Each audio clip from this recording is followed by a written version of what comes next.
Thank you all, and welcome to Maricopa County's logic and accuracy test for the March 12 jurisdictional elections. The elections that will be occurring on March 12th are for the City of Tempe and the City of Litchfield Park. The City of Tempe will have 3 questions on the ballot, one for the city mayor, they have the city council, and also a question about their general plan. And then the City of Litchfield Park has a question that they're proposing to their voters about them becoming a charter city. So the purpose of the logic and accuracy test is to determine whether our equipment is going to be accurately tally the ballots for this upcoming election. And right now we are 29 days before that March 12th election. And before we can send out any equipment to our voting locations, we have to perform a logic and accuracy test. So the equipment that we'll be testing today is our central count equipment. We'll have 4 different central count machines that we're going to be testing, as well as those accessible voting devices that if a voter had a disability and needed to use that device to vote their ballot, they'd be able to add our voting locations. So we're going to start this test with a verification that the counts on our equipment and our EMS server are at 0. So we just had our representatives, different representatives from the different parties, and our city clerk from City of Tempe here verified that our reports are at 0. But we're going to do something very similar to what we do when we have the political party observers in the room when we're tabulating ballots for the election. And we're going to go to each one of our machines and verify that we've not run any ballots on that equipment. So our tabulation manager, Renee, is going to go ahead with our representatives and verify that each machine is at 0.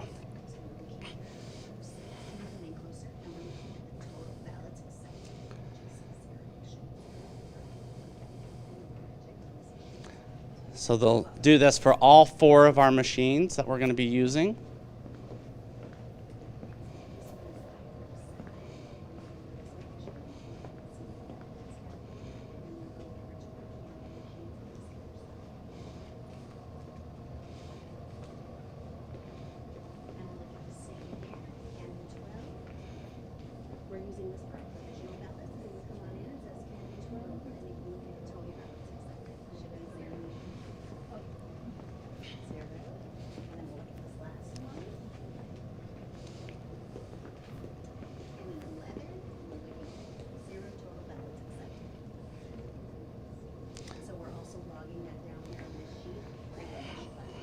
So they have confirmed that all the tabulators are currently at 0. So we're going to go ahead and begin our logic and accuracy test of running the ballots through each of the 4 tabulators we'll use for this election. So there are some differences in the tabulation equipment that you may see. So, and Renee, you can go ahead and get started. I'm just going to inform our viewers of sort of what's going on, but okay, don't hold anything up for me. Okay. So we have our 2 high-speed central count tabulators. We call them our high pros. They can run about 8,000 ballots per hour through this equipment. Even so for a general election, some of our ballots have upwards of 85 contests on the ballot. So they are very, very quick, but they're very, very reliable. So all of our equipment has to go through a federal certification program. This is established by the U.S. Elections Assistance Commission. They partner with voting system testing laboratories and they are accredited through the National Institute of Standards and Technology, so NIST. And then they verify that the equipment is accurate, reliable, and secure, and that can be used by the states. And then in Arizona, our state laws also require that our equipment go through a state certification as well. So it's the federal certification, our state then making sure that our equipment can be trustworthy for the use in the state, and then we verify through this logic and accuracy test that our equipment is trustworthy and reliable and accurate and can be used for a specific election. So what the team is doing right now is they are voting a ballot on our accessible voting equipment. So our accessible voting equipment allows a voter to be able to blow up like the font, so if they are having a hard time reading the ballot, they can make it much lighter. They can actually change the contrast so it could be white on black or black on white, so it's easier for the voter to be able to use this equipment. They can also use audio. So we have to go through and record each of these ballots as well if they want to listen and hear it read to them as they're completing the equipment. And also, if they need assistance, they didn't have the functionality or use of their arms, they can bring in a device called a sip and puff device, and then they can plug that into this and also progress through the ballot and vote the ballot unassisted. And this is something that we implement to comply with the Help America Vote Act, HAVA, that would allow any voter to be able to vote that ballot unassisted. And this is the device that we use at our voting locations for those voters. And it will print a paper ballot. So these are a ballot marking device, not a tabulation device. So it'll print a paper ballot, and then that ballot would then go through one of our tabulators to be counted. So for every logic and accuracy test, we test this equipment, we print ballots from it, and then they're included in our test deck for our logic and accuracy tests. And today we're going to be running a total of 343 ballots through our equipment. You can see them running here as they're running through. So 343 ballots, that's for both the City of Tempe and City of Litchfield. The City of Litchfield has just one ballot style because they have one precinct, and the City of Tempe has 9 different ballot styles because they have 9 different precincts. And when we report our results for the cities, we report by precinct.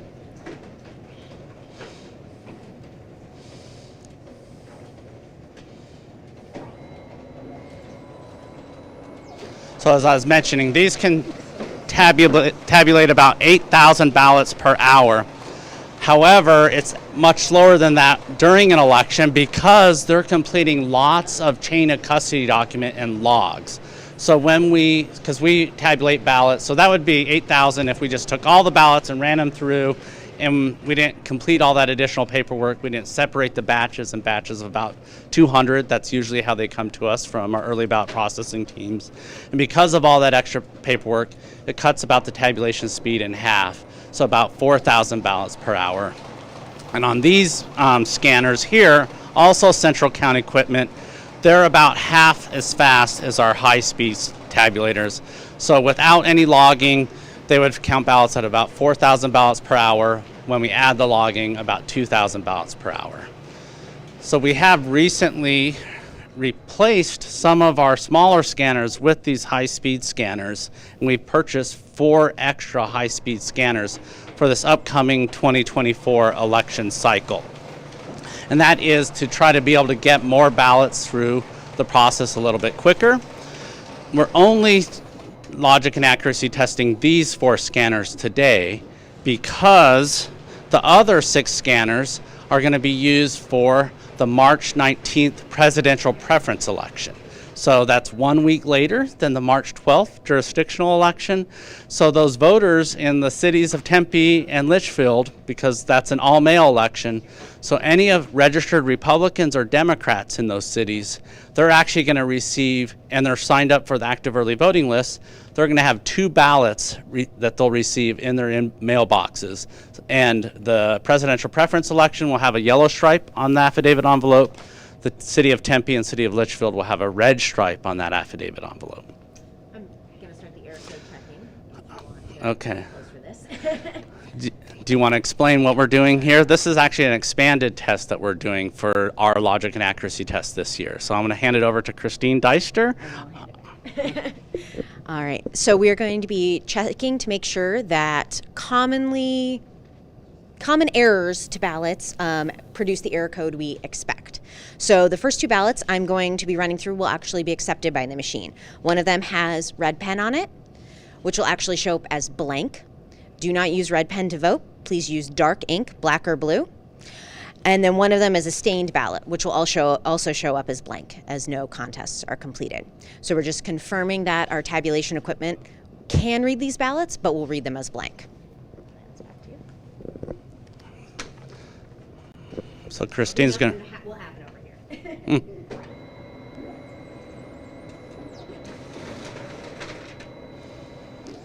And the reason we program our equipment not to read red ink is because we have to create all those manual logs, as those chain of custody logs. And our staff use red pens in this room when they're completing those logs. So there could be a chance maybe a staff member would drop a pen and it could make an inadvertent mark on the ballot. So if that were to be the case, we want it to be in red ink, and then our tabulators wouldn't then be able to tabulate that ballot. All right. The next 4 ballots I'm going to be testing will all produce error codes and will not be accepted by our machine. One of them is simulating what we call a double feed. So if you fill out your ballot at the kitchen table and you get something sticky on it, when we put it in the stack of ballots, they can stick together. So this is actually 2 ballots. We're simulating a double feed, or 2 ballots stick together. We've taped them together for the simulation. Another common error we have is folks accidentally cut their ballot and then we'll tape it back together, but incorrectly. So as you can see, half the ballot is taped backwards. And then another common error is something will get in the timing marks around the ballot. So we've drawn in them for this example, but anything could get in there: food, a sticker, pen marks. So that's the example there. And then another example is one that has been ripped. Now, to be clear, if one of these happens to your ballot, the best practice is to either request a new ballot by mail or to go in person and get a replacement ballot. Do not send your ballot in if it has one of these errors. However, we are checking to make sure that if that does happen, if one gets through, if somebody is not watching this live feed and they don't know they shouldn't do this, that we will catch them and that they will go to the manual duplication process, whereby a ballot in this state that cannot be accepted by these tabulators will be duplicated onto a new clean ballot. The voters' choices will still get counted, and they will be counted on a ballot that can be tabulated with our election equipment. And that duplication process is done by a bipartisan board, so a Republican and Democrat reviewing that ballot, duplicating exactly how that ballot was filled out by the voter. They create the marrying numbers, so they'll assign a marrying number to the original ballot that was damaged, and also a marrying number to the ballot that gets tabulated, so we can always trace those back to verify that that ballot that gets counted matches exactly the ballot that was submitted by the voter.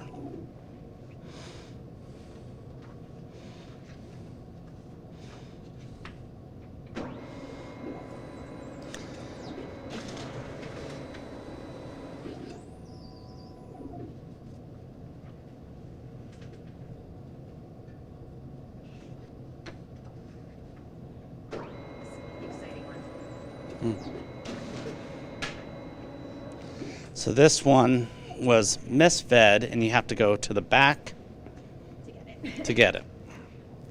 Doesn't even come through on this machine. It actually errors out over here. It's big X saying 2 ballots got fed. All right. Wrong election ballots. So we always test ballots from prior elections to make sure that they won't be tabulated and read by our equipment. It's just a standard best practice that was implemented by the Secretary of State, and we've adopted it for our local elections as well. And our tabulation equipment should not read a ballot that was from a prior election. And these are actually from a future election. These are test ballots for the PPE. Oh, yeah. These are for a future election. These are test ballots from the presidential preference election. So if they were to come back in the wrong envelope and end up as part of the jurisdictional election, we're going to show that they cannot be counted as part of the jurisdictional election.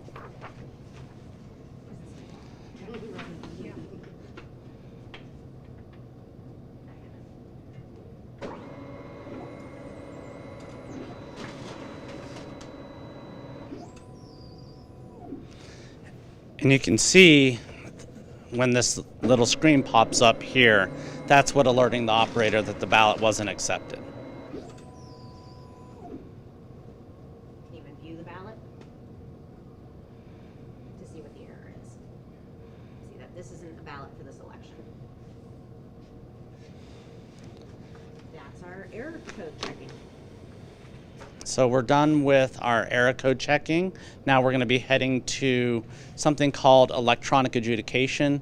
So if a jurisdiction is using the electronic adjudication, they have to include it as part of their logic and accuracy test.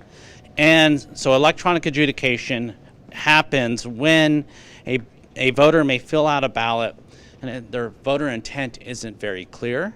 So reasons for that could be maybe they've used check marks and a ballpoint pen to fill out their ballot, and they only fill out a tiny bit of the oval. Well, that tiny bit of the oval may not be filled in sufficiently for our tabulation equipment to say, is this truly a vote or not? So that would be as registered as an ambiguous mark. Our equipment would then highlight that for that electronic adjudication to see, can they determine, is this a vote? And a voter was using check marks to vote their ballot. Other instances will be sometimes voters overvote. So if the comment is a vote for one, so that means they should be filling in only one, but they fill in.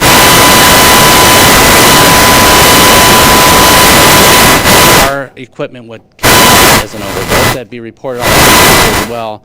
But we overvote. Did the voter maybe their ballot? So we put a X through the candidate's name, put a yes next to the one they wanted, in that instance.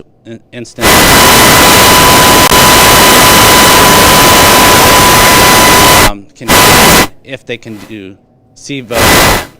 The other very common thing that would go to electronic adjudication is our equipment can't read voters' handwriting. So if they fill in the write-in oval, they write in a name, then we need that bipartisan board to determine if they were first a valid write-in candidate and which candidate to award that vote for.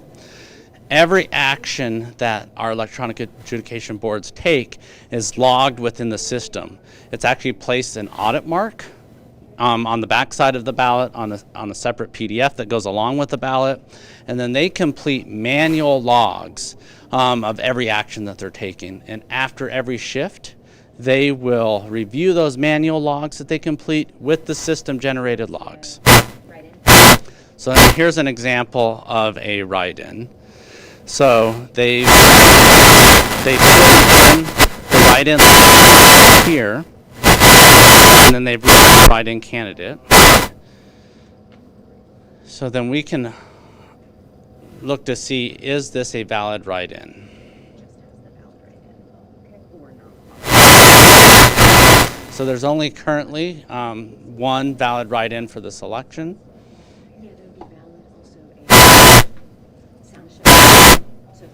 And here is an example of a marginal mark. So a instance where you can remove the overlay. So you can see they've clearly filled in this instance for a logic and accuracy test, the voters filled in the no oval. But they are also slightly filled in the yes oval. So if you actually add the overlay, so this is telling us the green is, they're saying that they're counting this as a vote for no.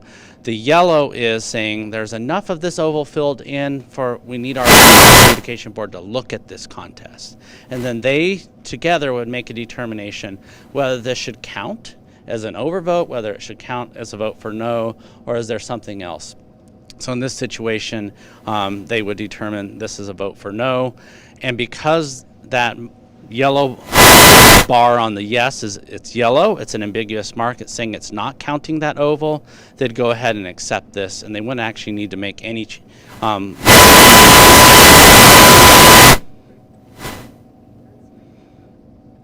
here's an example of a overvote, right? So it's a vote for one. They need to select, they should only be selecting the yes or the no, but the voter filled in both ovals. And believe it or not, voters do this sometimes. So in this instance, the team would not be able to determine voter intent. They'd be able to say, nope, this is a true overvote, and they'd leave it as that overvote and hit complete.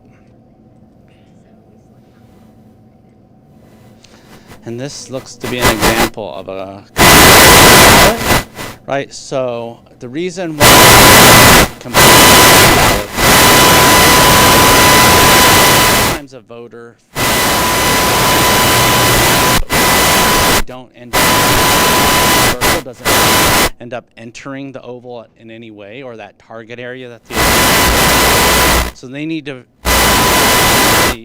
maybe they end up circle, or maybe they're circling the candidate's name rather than filling in the oval. But in this instance, it is completely same here.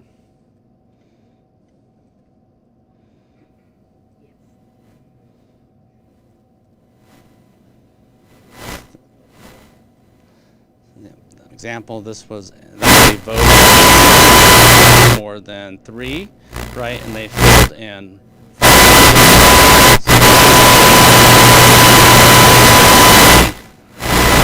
no votes awarded to any of the candidates. That would be an award voted to the overvote and reported on the canvas.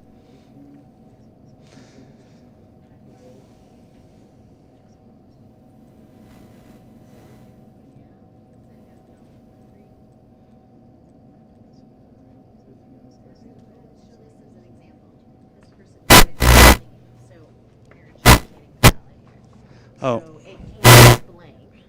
Yeah, so here's describing a situation that would send a ballot, completely blank ballot to adjudication. So here the voter, instead of filling out the oval, they put an arrow next to their choice. In this case, it's the yes. So the team would be able to determine, yep, I can determine voter intent, and then award this vote to yes, which it was currently reading as it went through the system as a blank ballot.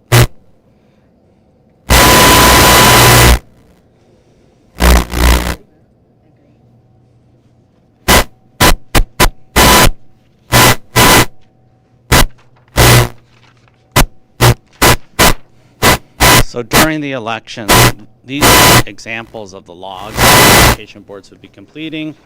So here's the handwritten log that they would be completing for every action that they take.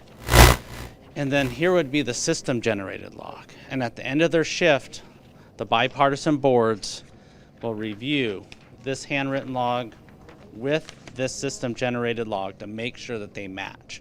And the boards take this job very, very seriously. Sometimes at the end of every shift, it can take upwards of an hour or more for them to perform this reconciliation between these two logs.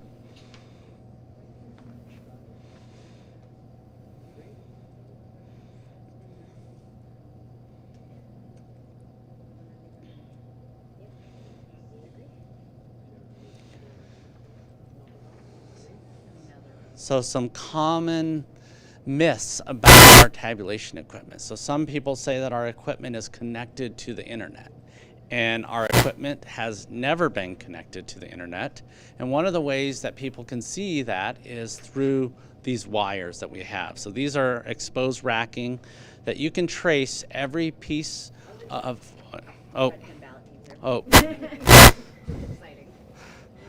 Sorry. So this is an example. So a voter used red ink, and that came through and was not read by the tabulator because they used red ink. Now we train our bipartisan processing boards. That's done in a different room to look for ballots that are completed with red ink, because if they're caught there, they can be sent down the duplication process, and then we can duplicate it because we as humans can see the red ink. Our equipment can't see the red ink. But back to as I was saying, our equipment is not connected to the internet. You can trace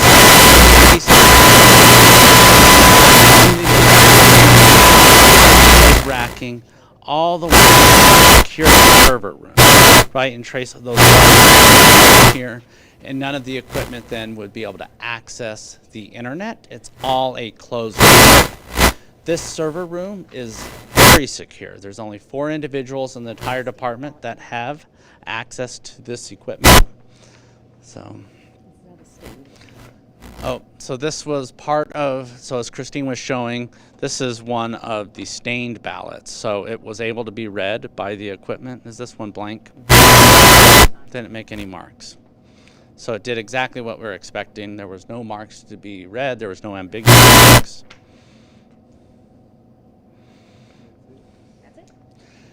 So the team has completed the electronic adjudication, so they're going to close out their programs. All of these then results are going to get loaded into our EMS system and on our server, and then they're going to prepare a results report. And then we're going to go back to our table and then prepare that results report.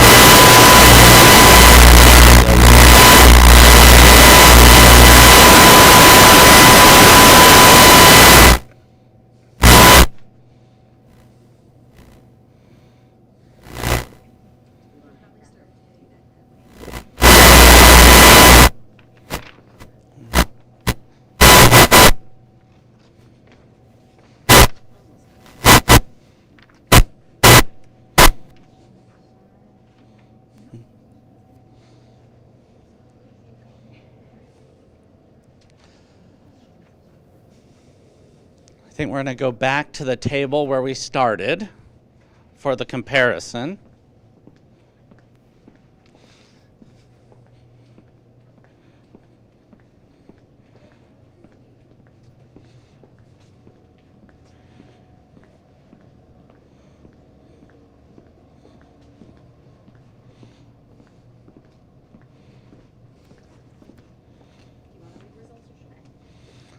I'll let you.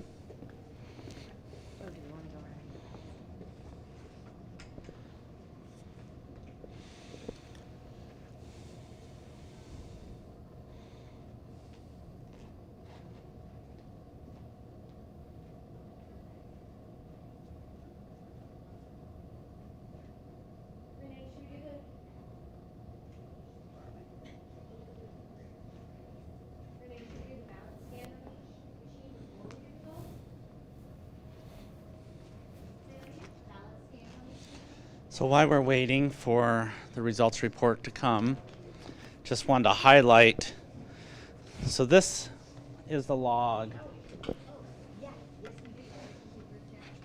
that our team did today that verified that there were no ballots run through any of the equipment before we started the LNA. This is the log. So when we're tabulating ballots for an election, we always do that with the political party observers present.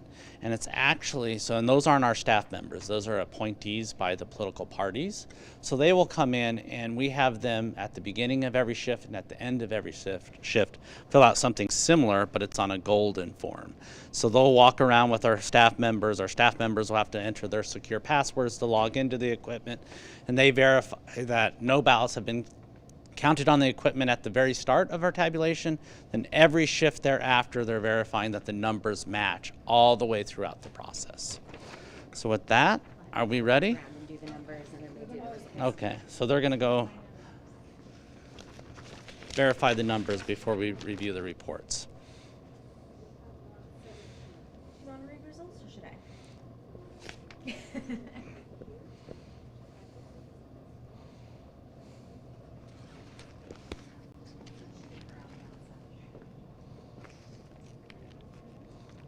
Zeros.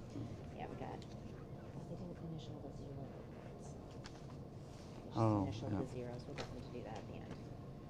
So these are zeros. Those are the results. The pre-printed results are part of the packet. That was out here at the beginning.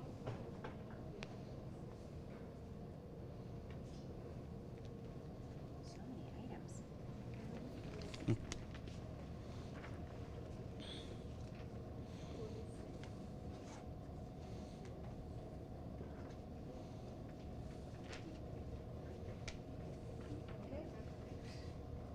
Oh, yes, calculator. Oh, leave it on the other table. We were gonna use the card. Oh, we can. Oh, I have. Okay, so I'm just gonna add that. 118, 27, and 80. 340. And that's with Christine's 2 extra ballots. Mm-hmm. Yes. All right. Yep. So it's good to check.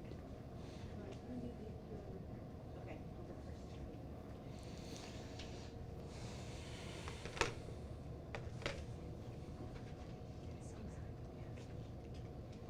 All right. Yeah.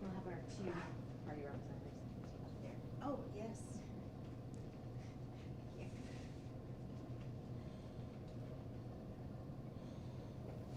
So, Angelica and Renee, we'll have to go sit over here, and then Kara, sit here.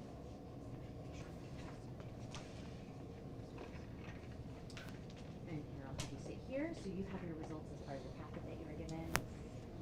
And these are the results that were just run. So I have them facing both ways, but if you guys want to follow along with the predetermined results. So we have, starting with, all right. So as the results in the packet you were issued as you came in are going to match the results that we just ran as part of our test. So we're going to start with Litchfield Park Proposition 480. So we're looking at the yes votes. We have 12. The no votes, we have 20 for 32 total votes cast. Does it match? Yes. Thank you. For Tempe Mayor, we're looking at the candidate Woods. We have 36 votes cast. And we have 7 write-ins. So if we jump down to the write-in totals here, we have for a qualified write-in, Peter Kovacs, 5, and 2 not qualified write-ins. Does that match? Yes. Excellent. Moving to the backside here for Tempe City Council member. We have for the first candidate, Amberg, we have 46. Doreen, 92. Randy, 138. David, 184. Hugo, 230. And 0 write-ins for a total of 690 votes. Does that match? Yes. All right, and for the Tempe proposition, for the yes votes, we have 36, and for the no votes, we have 72, and with 108 total cast. Does that match? Yes. Excellent. We'll have you guys initial these results along with the 0 reports that were initially given out to certify that we passed. So we have officially passed our logic and accuracy testing. We will have our observers here initial the results. So these 2 documents just on the side there. And then we'll initial the official certificate. Are there any closing comments you would like to say, Scott? Trying to find what time our LNA is on next week. Our logic and accuracy testing next week will be on Tuesday, February 20th at 3:30 p.m. with the Secretary of State's office. So you can tune in then for a very exciting logic and accuracy test. That one will take a little bit longer because we will have more testers here from the Secretary of State's office. And the reason the Secretary of State is not here for this election is because they're not the filing officer. This is a local election, so the logic and accuracy test is done by the county officials, and then the city and town clerks are invited to participate as the filing officers for the election. It's only when there is a federal, statewide, or legislative contest on the ballot that the Secretary of State comes and does their independent logic and accuracy test for those contests. So with that, this concludes our logic and accuracy test. Thank you all for coming and participating. Thank you, viewers, for watching online. We really appreciate, and always you can go to justthefacts.vote to find out more information about information that we are doing to administer our elections and all the different checks and balances and security that is involved in the election process. So thank you.